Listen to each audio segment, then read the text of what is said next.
J'ai quelques minutes, j'attends la messe et du coup j'ai décidé de passer quelques minutes avec vous, de partager une réflexion de ce matin. Puis je suis sur l'histoire de Saül, le premier roi d'Israël. Et là, par exemple, dans l'histoire de Saül, ce qui est incroyable, qu'en fait, il était sélectionné, il était choisi par Dieu. Donc Dieu l'a fait confiance et c'est impressionnant en fait comment il arrive à perdre la confiance de Dieu au fur et à mesure, et de quelqu'un qui était choisi, en fait, il devient quelqu'un qui finalement n'est plus choisi, et Dieu choisit quelqu'un d'autre à la place de Saül.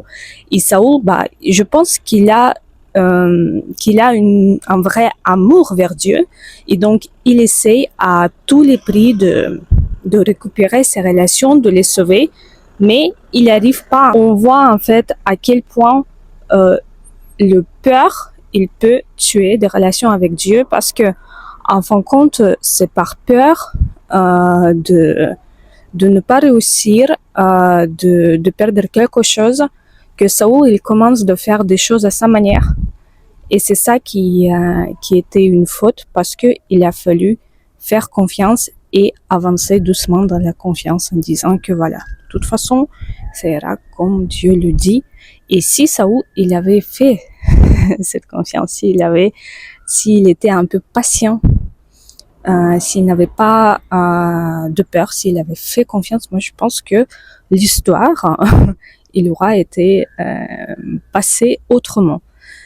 Mais voilà, ça rappelle aussi l'histoire de Judas, en fin de compte, qui lui aussi, il était choisi par Jésus, et qui est en fin de compte choisi un autre chemin, et on ne sait pas pourquoi non plus. Est-ce que c'est aussi par peur? Est-ce que c'est par manque de confiance? Est-ce que il croyait pas finalement que Jésus était vraiment Dieu? Donc voilà, toutes ces questions. Pourquoi est-ce qu'il a tout simplement cédé à la tentation du diable?